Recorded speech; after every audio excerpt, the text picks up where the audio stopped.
ગુજરાતના બોટાદ અને જસદણ આ બંને જગ્યાએ આજે એવી ઘટનાઓ સામે આવી છે કે જેણે ખરેખર ગુજરાતની અંદર મહિલાઓની સુરક્ષાને લઈને સવાલ ઊભા કરી દીધા છે। જે નેતા એમ કહેતા થાકતા નથી કે ગુજરાતમાં મહિલાઓ સુરક્ષિત છે, એ નેતાઓને આજે અમારે પૂછવું છે કે ગુજરાતમાં મહિલાઓ કેટલી સુરક્ષિત છે। જ્યાં 16 વર્ષની દીકરી હોય કે 6 વર્ષની દીકરી હોય તેને પીખી નાખવામાં આવે છે અને થાય છે એવું કે આ દીકરીઓનો અવાજ પણ કોઈ સરકારમાંથી સાંભળતું નથી।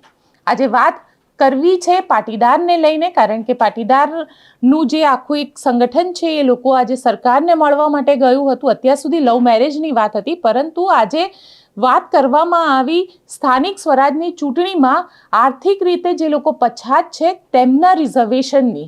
કેમ આ મુદ્દો લાવવામાં આવ્યો તેની પણ ચર્ચા કરીશું અને સાથે સાથે ચર્ચા કરીશું અરવિંદ કેજરીવાલની, કારણ કે અરવિંદ કેજરીવાલ આજે રાજકોટમાં હતા। તેમને જેલ ઉપર જવાનું હતું, જ્યાં રાજુ કરપડા અને પ્રવીણ રામ આ લોકોને મળવાનું હતું, પરંતુ તેમને મળવા નથી દીધા અને ત્યારબાદ રાજનીતિ ગરમાઈ ગઈ છે। નમસ્કાર, હું છું ગોપી ઘાંગર અને આપ જોઈ રહ્યા છો નિર્ભય ન્યૂઝ। છેલ્લા લાંબા સમયથી કોંગ્રેસ ડ્રગ્સ અને દારૂના મુદ્દે સતત લડત લડી રહ્યું છે અને જ્યારે રાહુલ ગાંધીએ ડ્રગ્સ અને દારૂના મુદ્દે સવાલ ઊભા કર્યા ત્યારે મહિલા મંત્રી રીવાબા જાડેજાએ તેમને જવાબ આપ્યો અને તેમને કહ્યું કે ગુજરાતની અંદર મહિલાઓ સુરક્ષિત છે। જોજો 2027માં કોંગ્રેસ જે છે એ એક નંબર એટલે કે સિંગલ ડિજિટમાં સિમેટાઈ ના જાય અને આ સવાલ રાહુલ ગાંધીને કરવામાં આવ્યા હતા, પરંતુ આજે સવાલ અમે રીવાબા જાડેજાને કરી રહ્યા છીએ। રીવાબા જાડેજા, જ્યાં તમે મહિલા સુરક્ષાની વાત કરી રહ્યા છો અને કહી રહ્યા છો કે ગુજરાતમાં દેશની સરખામણીમાં મહિલાઓ સાથે થતા અત્યાચારની અંદર 1/4 જ મહિલાઓ સાથે અત્યાચાર થાય છે, ત્યાં અહીંયા આગળ 6 વર્ષની બાળકી હોય કે 16 વર્ષની બાળકી હોય તેની સાથે નરાધમો દ્વારા જે દુષ્કર્મ કરવામાં આવી રહ્યું છે તે ખરેખર દયનીય છે, શર્મનાક છે અને ખરેખર જો તમને એવું લાગતું હોય તો આ બાળકીઓ જે છે એ બાળકીઓની એકવાર સુધ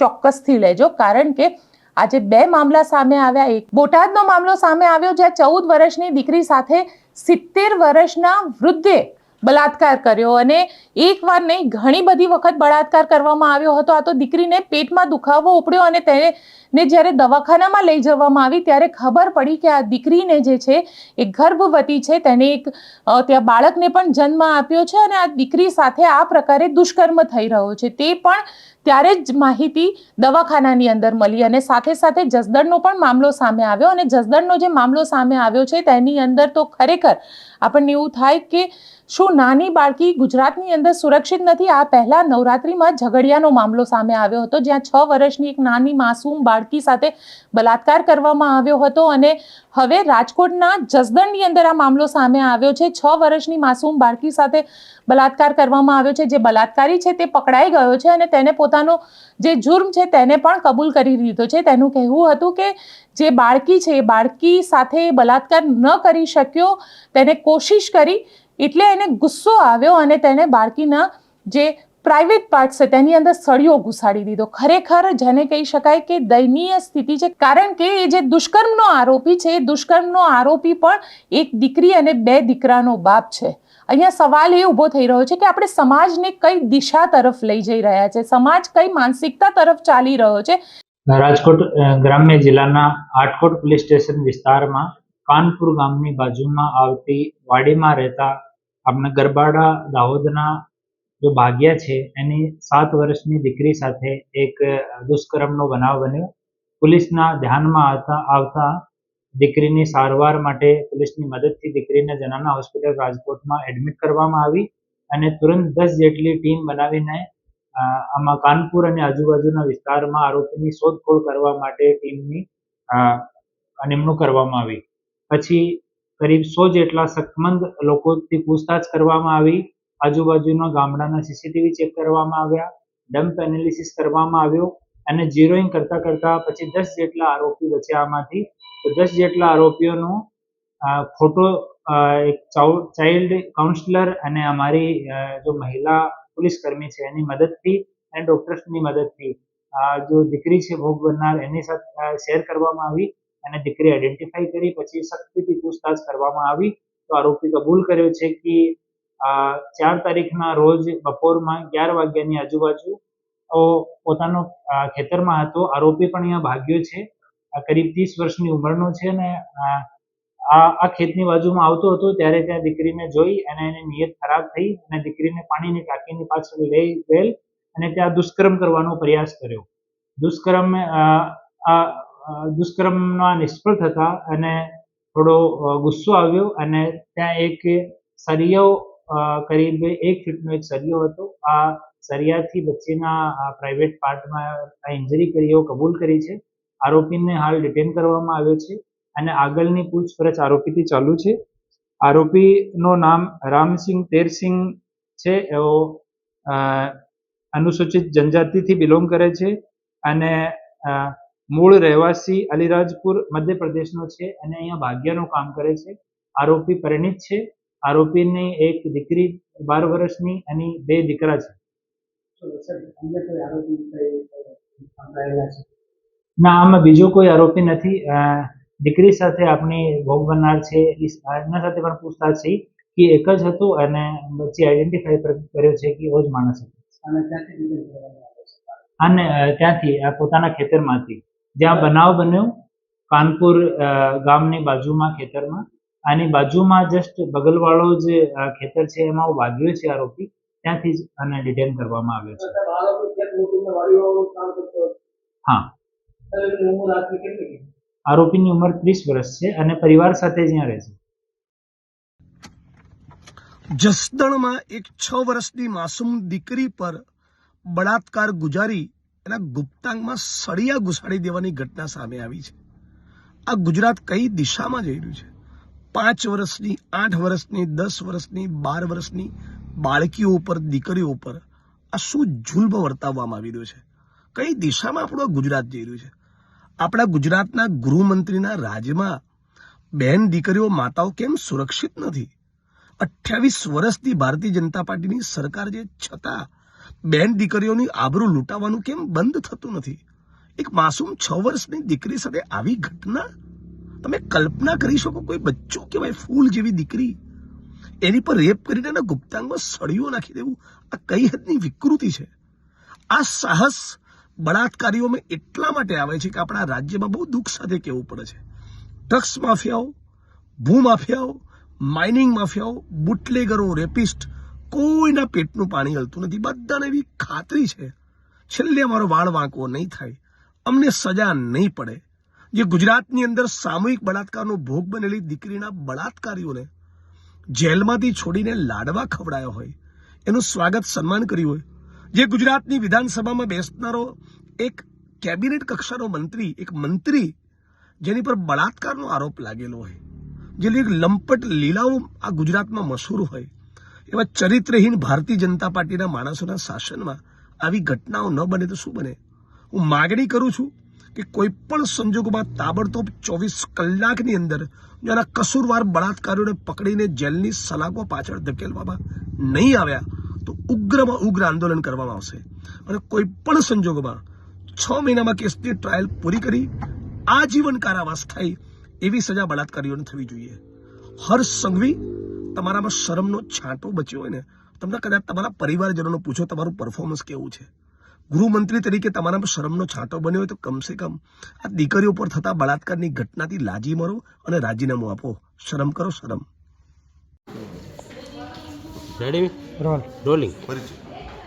હું છું ગુજરાત પ્રદેશ મહિલા કોંગ્રેસની અધ્યક્ષ ગીતાબેન પટેલ.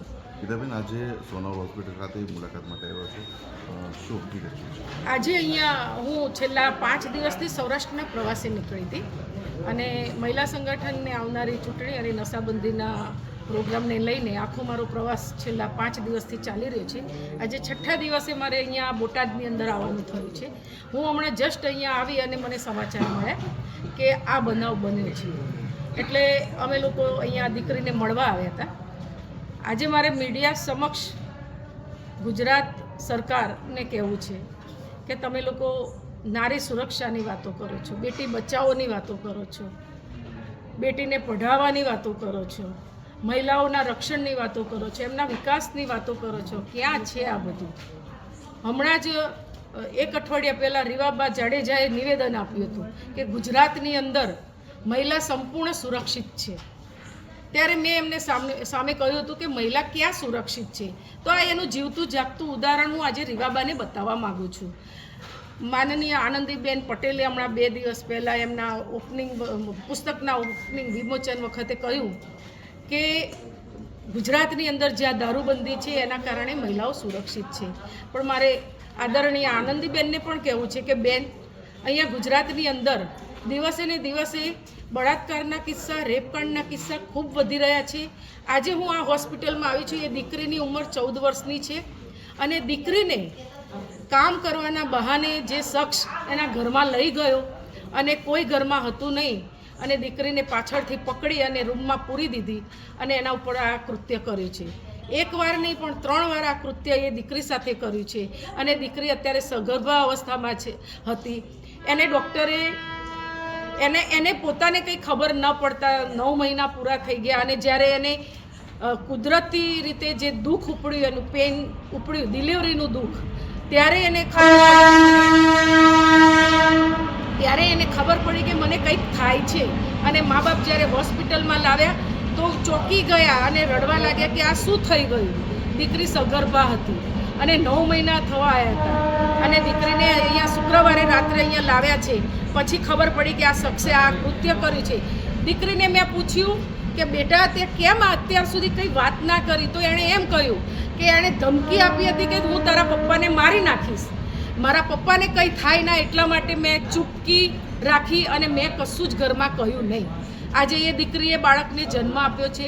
1.5 કિલોનું બાળક આજે ભાવનગરની હોસ્પિટલમાં પેટીમાં રાખવામાં આવ્યું છે. ક્યાં જઈને મહિલા સુરક્ષા અટકશે? ગીતાબેન, ખાસ કરીને જે આરોપી છે એની કોઈ અટકાયત થઈ, એની કોઈ કાર્યવાહી થઈ કે?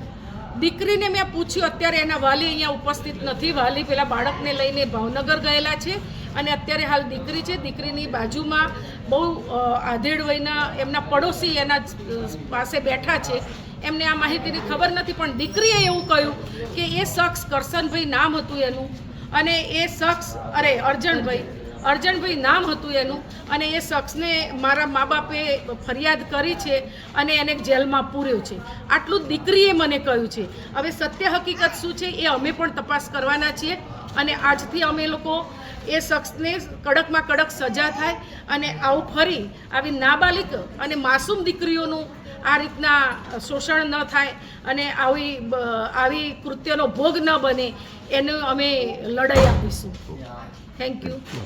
કારણ કે ઘણી બધી વખત એવું થતું હોય છે કે ક્યારેક પોતાના મોબાઈલની અંદર એવું કોઈ પોન જોવે અને ત્યારબાદ પછી તે કોઈ પણ એક નાની માસૂમ દીકરી ઉપર, કારણ કે માસૂમ દીકરીઓ જે છે એ સૌથી પહેલો ટાર્ગેટ બને છે. તેને ચોકલેટની લાલચ આપે, બહાર લઈ જવાની લાલચ આપે, આ પ્રકારની લાલચ આપી તેને પોતાની સાથે લઈ જાય છે. અવાવરું જગ્યાએ તેની સાથે બલાત્કાર કરે છે અને ઘણી બધી વખતે એ દીકરીનું ગળું પણ દબાવીને તેની હત્યા કરી દેવામાં આવે છે. જસદણની અંદર આખો કિસ્સો થયો. અત્યારે દીકરી સિરિયસ છે, તેને રાજકોટની સિવિલ હોસ્પિટલમાં એડમિટ કરવામાં આવી છે. પરંતુ સવાલ ઊભો થઈ રહ્યો છે કે વ્યક્તિ જેણે દુષ્કર્મ કર્યું એ વ્યક્તિ પણ પોતે એક દીકરીનો પિતા છે. કઈ રીતે એક દીકરી સાથે, જે અન્ય માતા પિતાની દીકરી છે, તેની સાથે આ પ્રકારે બલાત્કાર કરી શકે છે? આ ખબર નથી પડી રહી કે આ સમાજ કઈ દિશા તરફ જઈ રહ્યો છે. કારણ કે જરૂર છે તો સમજવાની જરૂર છે. એક દીકરીના બાપ તરીકે કદાચ જો એ વ્યક્તિએ વિચાર્યું હોત તો એ વ્યક્તિ ન કરી શક્યો હોત આવું, પરંતુ એના મગજ ઉપર કે એના માથે એક પ્રકારનું એવી કામના સવાર થઈ જાય છે કે વ્યક્તિ ભૂલી જાય છે આ બધું. એક 6 વર્ષની માસૂમ દીકરી ઉપર 31 વર્ષના આ જે વ્યક્તિએ દુષ્કર્મ કર્યું છે, એ માસૂમ બાળકી જો હવે જીવી જશે, કારણ કે અત્યારે તો એ દવાખાનામાં છે, સિરિયસ કન્ડિશનમાં છે, જીવી પણ જશે તો એ માસૂમ બાળકીની પોતાની આખી જિંદગી કઈ રીતે જશે, કઈ મનોવેદનામાંથી નીકળતી હશે, એ પણ એક અહીંયા આગળ સવાલ છે. અને રીવાબા જેવી મહિલા મંત્રીને પણ અમે કહેવા માંગીએ છીએ કે રીવાબા, જો ખરેખર તમારામાં માનવતા હોય અને તમે કહી રહ્યા છો કે મહિલા રિલેટેડ ક્રાઇમ જે છે એ ગુજરાતમાં ઓછા થઈ રહ્યા છે, તો એકવાર ચોક્કસથી આ જસદણની દીકરી જે અત્યારે રાજકોટની સિવિલ હોસ્પિટલમાં છે તેને મળવા ચોક્કસથી જજો. કમસે કમ એની પીડા ઓછી ન કરી શકો તો એની પીડાને સાંભળજો ચોક્કસ, અને એ કોશિશ કરજો કે જે દુષ્કર્મનો આરોપી છે, દુષ્કર્મનો આરોપીને હર્ષભાઈને કહેવડાવી, ગૃહ મંત્રાલયને કહેવડાવી સખતમાં સખત સજા થાય અને દાખલારૂપ સજા થાય તે પ્રકારની કંઈક કાર્યવાહી કરજો, તાકી લોકોને પણ એવું લાગે કે ના, ખરેખર ગુજરાતની અંદર મહિલા મંત્રી છે, મહિલાઓ અહીંયા આગળ સુરક્ષિત છે અને મહિલાઓની કરતાં પણ જે નાની બાળકીઓ છે એ બાળકીઓ સુરક્ષિત છે. હવે વાત કરી લઈએ પાટીદારોની. પાટીદાર આગેવાનોની આજે સરકાર સાથે એક મીટિંગ થઈ. આ મીટિંગની અંદર લગ્નની નોંધણીમાં જે પરિવર્તન લાવવાની, ફેરફાર કરવાની જે વાત છે તેને લઈને ચર્ચા કરવામાં આવી. સાથે સાથે સ્થાનિક ચૂંટણીમાં EWS એટલે કે ઇકોનોમિકલ વીકર સેક્શન જે છે તેના માટે અનામતની માંગણી કરવામાં આવી. કારણ કે ગાંધીનગરમાં આજે પાટીદારો જે છે તે આગેવાનો ત્યાં આગળ પહોંચ્યા હતા, જેમાં વરુણ પટેલ, દિનેશ પટેલ, ગીતા પટેલ, આ બધા જે પાટીદાર અનામત આંદોલન કમિટીની અંદર હતા એ બધા જ લોકો આજે ત્યાં આગળ પહોંચ્યા હતા. તેમના દ્વારા આ માંગણી કરવામાં આવી. કારણ કે લગ્નની નોંધણી માટેનો જે મામલો છે તેને લઈને ઘણા વખતથી પાટીદારોની ડિમાન્ડ જે છે તે ડિમાન્ડ સતત ચાલતી આવી રહી છે અને સરકાર પાસે તેઓ માંગ કરી રહ્યા છે કે લગ્નની નોંધણીના જે નિયમ કાનૂન છે તેની અંદર પરિવર્તન લાવવામાં આવે. આજે પાટીદાર આગેવાનો અને રાજ્ય સરકાર વચ્ચે આજે મહત્વપૂર્ણ બેઠક નોંધાઈ હતી અને આ બેઠકની અંદર પાટીદાર આગેવાનો દ્વારા દાવો કરવામાં આવ્યો છે કે લગ્નની નોંધણી પ્રથા અને આર્થિક રીતે નબળા વર્ગ માટે અનામત મુદ્દે સરકારની સામે રજૂઆત કરવામાં આવી છે. સાથે સાથે પાટીદાર આગેવાનો દિનેશ બામણિયા અને વરુણ પટેલ આ બંને પણ ત્યાં આગળ હતા. તો બંને જણાએ શું કહ્યું? કારણ કે જે રીતે EWSની માંગ કરવામાં આવી છે, પાટીદારોએ એવું કહેવામાં આવ્યું છે કે જેવી રીતે ઝવેરી પંચનો રિપોર્ટ તૈયાર કરવામાં આવ્યો અને OBC જે છે તેના માટે અનામત રાખવામાં આવી સ્થાનિક સ્વરાજની ચૂંટણીઓની અંદર, તેવી જ રીતે પાટીદારોમાં ઇકોનોમિકલ વીકર સેક્શન જે છે એટલે આર્થિક રીતે પછાત જે લોકો છે તેમના માટે પણ અહીંયા આગળ અનામત રાખવામાં આવે. વરુણ પટેલ અને દિનેશ બામણિયા બંનેને સાંભળી લઈએ શું કહ્યું તેમને. નાયબ મુખ્યમંત્રી શ્રી અને કાયદા મંત્રી શ્રી સાથે અમારા તમામ મુદ્દાઓની વિગતવાર ચર્ચા થઈ છે. ભાગેડુ લગ્ન પ્રથામાં અમે જેટલી પણ માંગણીઓ કરી હતી એમાંથી મોટા ભાગની માંગણી ગુજરાતની સરકારે સ્વીકારી છે અને અમે આશાવાદી છીએ કે આવનારા 15 દિવસમાં ભાગેડુ લગ્ન પ્રથાના રજીસ્ટ્રેશન એક્ટમાં સુધારો થઈ જશે. અને જેટલી પણ જગ્યાએ મારી પહેલા જેમ દિનેશભાઈએ વાત કરી, ગુજરાતમાં 10 કે 12 જગ્યાએ મેરેજ રજીસ્ટ્રેશનના જે કૌભાંડ અને ભ્રષ્ટાચારો થયા છે ત્યાં આજ 7 સુધીમાં ફોજદારી ફરિયાદ દાખલ કરી દેવામાં આવશે. ફોજદારી ફરિયાદ દાખલ કરી અને લાગતા વળગતા સંબંધિત અધિકારીઓ અને તમામ આરોપીઓની ધરપકડ થઈ અને કાલના દિવસમાં એ આરોપીઓના વરઘોડા તમને ગુજરાતની પ્રજાને જોવા મળશે, જેથી કરીને ગુજરાતમાં મેરેજ રજીસ્ટ્રેશનમાં ભવિષ્યમાં કોઈ તકલીફ ઊભી ના થાય. આવનારી સ્થાનિક સ્વરાજની ચૂંટણીઓમાં આર્થિક ધોરણે અનામત લાગુ કરવામાં આવે. જે આર્થિક ધોરણે અનામત અત્યાર હાલ પૂરતી શિક્ષણ અને રોજગારમાં લાગુ કરવામાં આવી છે. OBC અનામત લાગુ કરવાનું જ્યારે જજમેન્ટ આવ્યું અને એની જ્યારે રીટ થયેલી સુપ્રીમ કોર્ટમાં, એ વખતે દેશમાં આર્થિક ધોરણે અનામત અમલી નથી અને એ પછી આર્થિક ધોરણે અનામત અમલી કરવામાં આવી છે. જેના કારણે OBC અનામતની જેમ જ OBC, SC, ST ના અધિકારોને ક્યાંય પણ નુકસાન ના થાય એ રીતે આર્થિક ધોરણે અનામત લાગુ કરવાની પણ વાત સન્માનીય નાયબ મુખ્યમંત્રીશ્રીને, કાયદા મંત્રીશ્રીને અને વિભાગના અધિકારીઓને કરવામાં આવી છે. પણ એ થોડી લેન્ધી પ્રક્રિયા છે. એમાં મંત્રીશ્રીએ એવું આશ્વાસન આપ્યું છે કે એમાં અમે સુપ્રીમ કોર્ટના જજમેન્ટો, ઝવેરી કમિશનનો રિપોર્ટ અને અન્ય જે રિપોર્ટ છે એ તમામ રિપોર્ટ અને કાયદામાં ચર્ચા વિચારણા કરી અને એમાં પણ અમે પોઝિટિવ છીએ, આશાવાદી છીએ કે જો તમને ન્યાય મળતો હોય તો ન્યાય આપવા સરકાર કટિબદ્ધ છે. એટલે અમે આશા રાખીએ છીએ કે 10% ધોરણે EBC આવનારી સ્થાનિક સ્વરાજની ચૂંટણીમાં લાગુ થઈ જશે. ઘણા લાંબા સમયથી એક માંગણી ચાલી રહી હતી કે સરકાર ભાગેડુ લગ્ન બાબતે માતા પિતાને સિક્યોર થાય એવી રીતે કાયદો બનાવે અને સરકારે આજે અમારા જે મુદ્દાઓ હતા તેમાં અમને આશ્વસ્ત કર્યા છે કે ટૂંક સમયની અંદર કાયદો બનાવવામાં આવશે. મુખ્ય બાબત એ છે કે દીકરીના લગ્નની નોંધણી કે દીકરાના લગ્નની નોંધણી દીકરીના આધાર કાર્ડના સરનામા ઉપર થાય. કોઈ પણ લગ્ન ચાહે હિન્દુ મેરેજ એક્ટમાં થાય કે સ્પેશિયલ મેરેજ એક્ટમાં થાય, તેની નોંધણીના આધારો જે રજૂ કરવામાં આવ્યા હોય એમાં માતા પિતાને વાંધો લેવાની સમય આપવામાં આવે, નોટિસ આપવામાં આવે અને વાંધાઓને આઈડેન્ટિફાય કરવાનું કામ તાલુકા કક્ષાએ ક્લાસ 2 ઓફિસર એટલે નાયબ મામલતદાર કે તાલુકા વિકાસ અધિકારીને સોંપવામાં આવે. સાથે સાથે ઓનલાઈન નોંધણીની વિગતો રજૂ કરવામાં આવે અને તમામ નોંધણીઓ ઓનલાઈન થાય.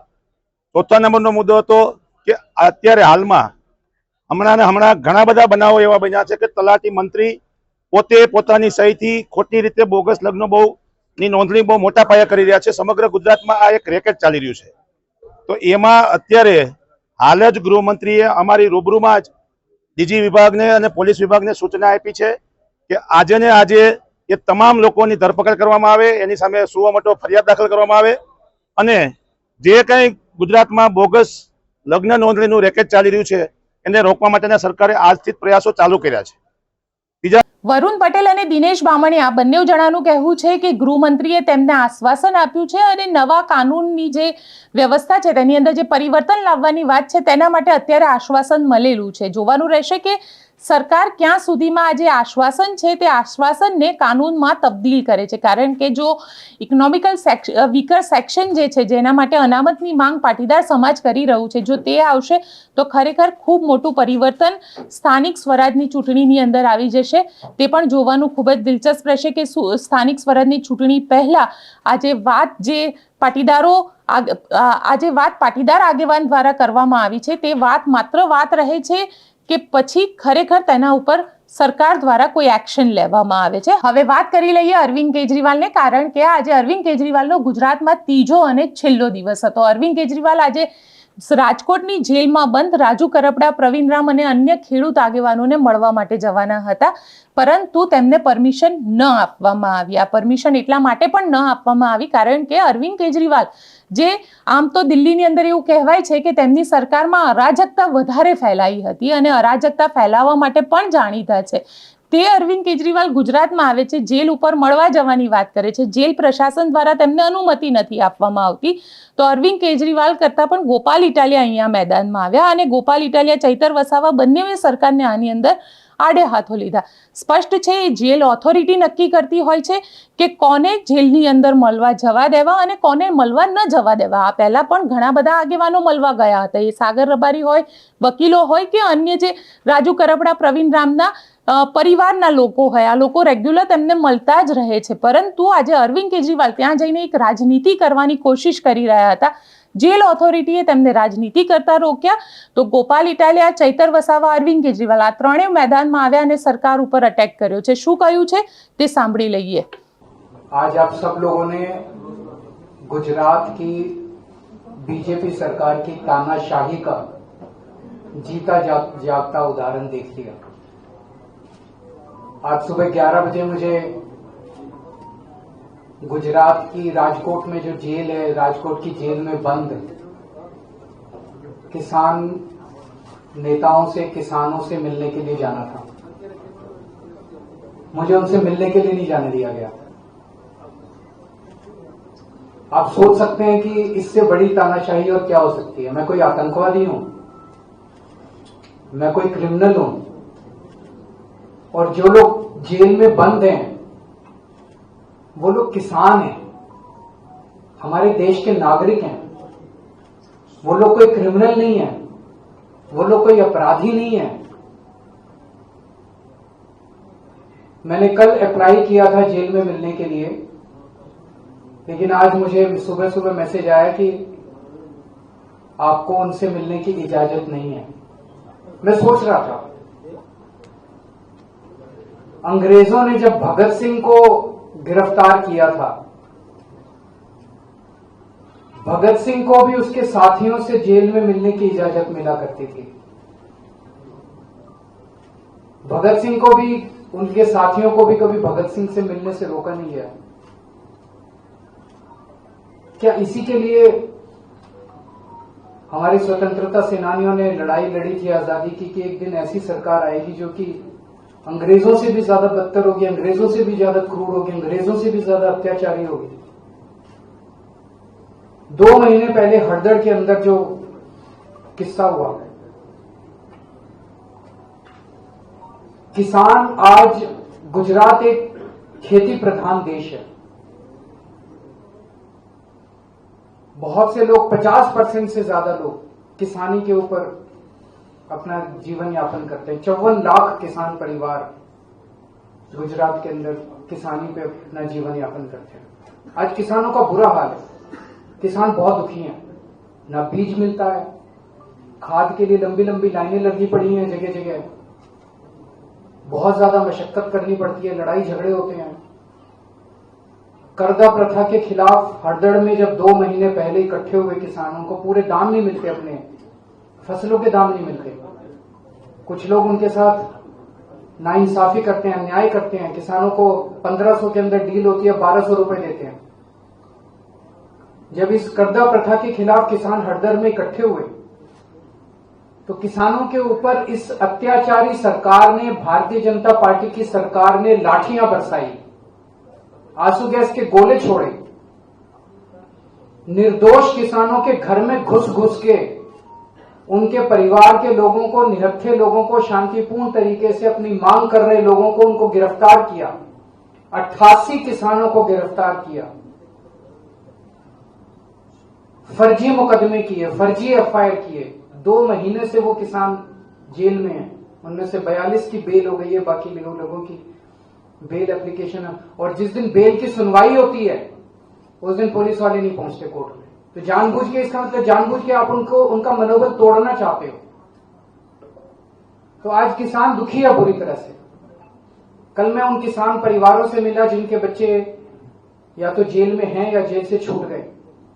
उनकी कहानियां सुनिए, सुन के आपको रोना आएगा। उन्होंने बताया कि पहले 24 घंटे जब उनको गिरफ्तार किया गया, उनको 24 घंटे तक पीने का पानी नहीं दिया गया, उनको खाने के लिए कुछ नहीं दिया गया, पुलिस के अंदर उनकी पिटाई की गई। क्या चाहती है बीजेपी? उनका मनोबल तोड़ना चाहती है। मैं इन्हें कहना चाहता हूं, भगवान से डरो। एक दिन रावण को भी बहुत घमंड हुआ था, कंस को भी बहुत घमंड हुआ था, जो अहंकार आज बीजेपी को दिखाई दे रहा है। બપોરે 12 વાગ્યા સુધીમાં મુલાકાત તો નહીં કરાવવામાં આવે, પણ શા માટે નહીં કરવામાં આવે એ લખીને આપવાની પણ ના પાડે છે। આટલી હદે તાનાશાહી ગુજરાતની અંદર થઈ છે કે એક તરફ ખેડૂતોના મુદ્દા ઉપર લડાઈ લડતા નિર્દોષ ખેડૂતોને માર માર્યો, બીજું એમની ઉપર એફઆઈઆર કરી, ત્રીજું એમને જેલમાં પૂર્યા, અને ચોથો અત્યાચાર કે કોઈ આગેવાન જ્યારે આ ખેડૂતોને મળવા જેલમાં જવા માંગે છે તો આગેવાનને પણ રોકવામાં આવે છે। આ ગુજરાતમાં ભાજપની તાનાશાહીની હદ થઈ ચૂકી છે। આ તાનાશાહી, આ ગુંડાગીર્દી, સત્તાના અભિમાન સામે અમે બધાએ એકજૂટ બની અને લડી રહ્યા છીએ। જેલમાં જે ખેડૂતો બંધ છે એમની સાથે અમારો પૂરેપૂરો સપોર્ટ છે। જે ખેડૂતો જેલમાંથી છૂટ્યા છે એમને ગઈકાલે જ અરવિંદ કેજરીવાલજી રૂબરૂ મળ્યા, એમના પરિવારજનોને મળ્યા, એમની હિંમતને બિરદાવી અને આશ્વાસન આપ્યું છે। પણ ફરી એ જ સવાલ કે જેલ તંત્ર કોના ઇશારે અથવા ભાજપના કયા નેતાના પેટમાં તેલ રેડાય છે કે અરવિંદ કેજરીવાલ ગુજરાતના ખેડૂતો ન મળવા જોઈએ? મારે ભાજપની કોઈ કારણ જેલમાં મળવા જવા નહીં દેવાનું કોઈ કારણ અત્યાર સુધી આપવામાં આવ્યું નથી। બસ નહીં મળવામાં આવે। અમે એમ પૂછીએ છીએ કે ગુજરાતના ખેડૂતોને અરવિંદ કેજરીવાલ મળે એમાં ખોટું શું છે? અને હું તો ત્યાં સુધી કહીશ કે જો અરવિંદ કેજરીવાલને ખેડૂતોને મળવા ન દેવા હોય તો ભાજપના નેતા જઈ અને ખેડૂતોના હાલચાલ પૂછી આવે જેલમાં। તમારે ભાજપના નેતાઓએ ખેડૂતોને માર મારવો છે, જેલમાં પૂરવા છે, મળવું નથી। અને જે માણસ અરવિંદ કેજરીવાલ ખેડૂતોના હામી બનવા માટે થઈને અહીંયા છેક આવ્યા છે એને મળતા રોકવામાં આવે છે એ દુર્ભાગ્યપૂર્ણ બાબત છે।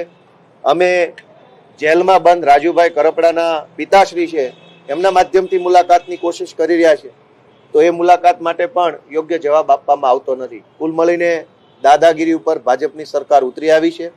ખેડૂતો પર જુલમ કર્યા પછી ખેડૂતોને નહીં મળવા દેવા માટેના તમામ પ્રયત્નો થઈ રહ્યા છે। ત્યારે અમારી એટલી જ વિનંતી છે કે ગુજરાતભરના લોકો ભાજપની આ દાદાગીરી, આ તાનાશાહી અને સત્તાના અહંકારને ઓળખે અને ગુજરાતના ખેડૂતો પોતે જાગૃત બની અને આગળ આવે।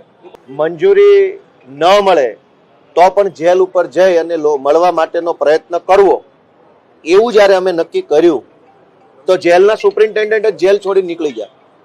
હવે અમને પોલીસના એસપી સાહેબ જે અહીંયા ઊભા છે એમણે એવું જણાવ્યું કે જેલમાં કોઈ સાહેબ જ નથી, બધા સાહેબો બીજી ડ્યુટીમાં લાગ્યા છે, ત્યાં જેલ ઉપર હાજર જ નથી। આટલો બધો ડર કઈ વાતનો છે? તમે ખોટું નથી કરતા, તમે ખેડૂતો સાથે અન્યાય નથી કર્યો, ખેડૂતોની ઉપર જુલમ નથી કર્યો, તો ડરો છો કેમ, ભાગો છો કેમ? નથી મળવા દેવા, તેમ છતાં અમે કીધું કે પ્રયત્ન કરીએ, જેલ ઉપર જઈ અને સાહેબને રૂબરૂ મળીને રિક્વેસ્ટ કરીએ કે અમને મળવા દો. અને જેલમાં જે લોકો બંધ છે એ તો ખેડૂતો છે, એ કોઈ ડ્રગ્સ વેચનારા કે કોઈ ખરાબ કામ કરીને ગયેલા માણસો નથી. તો અત્યારે પોલીસે અમને જણાવ્યું, એસપી લેવલના અધિકારીએ, કે જેલના સાહેબો જેલ ઉપર નથી, બધા નીકળી ગયા છે. હવે જેલ ખાલી કરીને જેલના સાહેબો નીકળી ગયા. અહીંયા જે સાહેબો છે એ મૌખિક રીતે ના પાડે છે, આખા સરકારી તંત્રનો તમાશો બનાવી દીધો છે. અહીંયા એસપી સાહેબ છે, અંદર ઊભા છે. એસપી સાહેબે મને ધ્યાન દોર્યું, મને અને ચૈતરભાઈને વ્યક્તિગત રીતે મૌખિક કીધું કે ભાઈ મળવા દેવામાં નહીં આવે, જેલના અધિકારી સાથે વાત થઈ છે. અમે એમ કહ્યું કે જેલના અધિકારીને મળવું છે, તો એ તો ત્યાં જેલ ઉપર નથી, એ તો નીકળી ગયા છે, બીજે છે ક્યાંક. રાજકોટ સેન્ટ્રલ જેલમાં હળવદ કાંડના ખેડૂતો અને અમારા આમ આદમી પાર્ટીના નેતા રાજુભાઈ કરપડા અને પ્રવીણભાઈ રામ છે. ત્યારે રાજુભાઈના પિતાશ્રીએ એપ્લિકેશન આપી છે અને એમની સાથે રહીને માન્ય કેજરીવાલજી અને અમે 3 ધારાસભ્ય એમની આજે મુલાકાત લેવાના હતા. અમે ગતરોજ પણ એપ્લિકેશન આપીને આજે પણ એપ્લિકેશન તૈયાર અમે લઈને ત્યાં જવાના હતા. ત્યારે પોલીસ દ્વારા અમને અટકાવવામાં આવ્યા છે અને જણાવવામાં આવ્યું છે કે તમને મુલાકાત આપવામાં નહીં આવે. પણ શું કારણે નહીં આવે? જેલના નીતિ નિયમો તો એવું કહે છે કે અઠવાડિયામાં પરિવારના કોઈ એક સભ્ય સાથે 5 લોકો અઠવાડિયામાં 2 વાર મુલાકાત લઈ શકે, અને આ અઠવાડિયામાં અમારી પહેલી મુલાકાત હતી, છતાં અમને પરવાનગી નથી આપવામાં આવી. જે એક ભારતીય જનતા પાર્ટીની જે તાનાશાહીનું શાસન છે એનું આ લોકો આ પ્રદર્શન કરી રહ્યા છે એવું મને લાગે છે. તમે જોયું હશે કે આ ખેડૂતોની માંગણી કડદા પ્રથા દૂર કરવાની હતી. એમના પર પોલીસે લાઠીચાર્જ કર્યો, ખોટો કેસ કર્યો અને જેલમાં નાખ્યા. અને આજે જેલમાં અમે ખેડૂતોને મળવા જવાના છે, ત્યાં પણ જવા દેવામાં નથી આવતા, તો હદ થઈ ગઈ. ત્યારે ગુજરાતની જનતાને અપીલ કરીએ છીએ કે જે ભાજપની સરકાર જે પોલીસના બળે શાસન કરી રહી છે એ ગુજરાતની જનતાએ જોઈ લેવું જોઈએ, જાણી લેવું જોઈએ અને આવનારા દિવસોમાં આવા તાનાશાહી શાસકોને જાકારો આપવો જોઈએ એવું હું માનું છું. આજે એમણે ના પાડી છતાં અમે નીકળવાના હતા, અમારી ગાડીઓ પણ અહીંયા મૂકી દીધી, પણ એસપી સાહેબ એમના પોલીસ અધિકારીઓ દ્વારા જણાવવામાં આવ્યું કે તમને બજારમાં પણ અટક કરીને અમારે અટકાયતમાં લેવા પડશે. વિચાર કરો તમે, જેલ વિભાગના નીતિ નિયમ પ્રમાણે ઓફિશિયલી મુલાકાત લેવા જવા માટે પણ એસપી અને એમના પોલીસ દ્વારા અમને અટક કરી લેવાની ધમકીઓ મળે છે. અમારા રાષ્ટ્રીય કન્વીનરને અટક કરવાની વાત કરવામાં આવે છે. એટલે ક્યાંક ને ક્યાંક આ પોલીસ અધિકારીઓ પર ભાજપના મોટા નેતાનું દબાણ હશે, જેથી અમને જેલમાં મુલાકાત કરવા દેવામાં નથી આવતા એવું લાગે છે. અને અમે જોઈએ છીએ પાછલા બપોરે શું થાય છે. અમે ખેડૂતોને મળવા માટે આગ્રહ રાખીએ છીએ. કેજરીવાલ સાહેબે તો હજુ જોઈએ છે પાછલા બપોરે મુલાકાત આપે છે કે કેમ, અને પછી આગળ વધીશું. ભાજપના સાંસદે આપના આગેવાનો માટે ભ્રષ્ટાચાર અને લાંચ લેવાનો આક્ષેપ મૂક્યો, શું છે? હમણાં ભાજપના સાંસદ મનસુખભાઈ વસાવાએ કીધું કે આપના મોટા નેતાઓ, ભાજપના મોટા નેતાઓ અને કોંગ્રેસના નેતાઓ ભ્રષ્ટાચાર કરે છે. એના થોડા દિવસ પહેલા એમણે મારા નામ જોગ એવું કીધું હતું કે ચૈતરભાઈની મિટિંગોનું ફંડ વિદેશોમાંથી આવે છે. એના થોડા દિવસ પહેલા એમણે એવું કીધું હતું કે ભાજપના કેટલાક ધારાસભ્ય અને સાંસદો ચૈતરભાઈ વસાવા સાથે રહીને એમને ફંડ પૂરું પાડે છે. ત્યારે મનસુખભાઈની આ એક ટેવ છે, અવારનવાર આવા વિવાદિત નિવેદનો કરવાના, મીડિયામાં રહેવાનું. ત્યારે એક પોતે સાંસદ હોય અને જ્યારે ધારાસભ્ય પર એલિગેશન કરતા હોય તો એમની પાસે પૂરતા પુરાવા હોવા જોઈએ. એમની પાસે કોઈ પુરાવા નથી. ત્યારે અમે એમની પર માનહાનિનો દાવો પણ કરવાના છે અને એમને કહેવા માંગીએ છીએ કે આવો મેદાનમાં તમે પુરાવા રજૂ કરો, બાકી માનહાનિનો દાવો કરીશું. મને લાગે છે આ મનસુખભાઈની માનસિક બીમારી છે, માનસિક બીમારીથી પીડાય છે.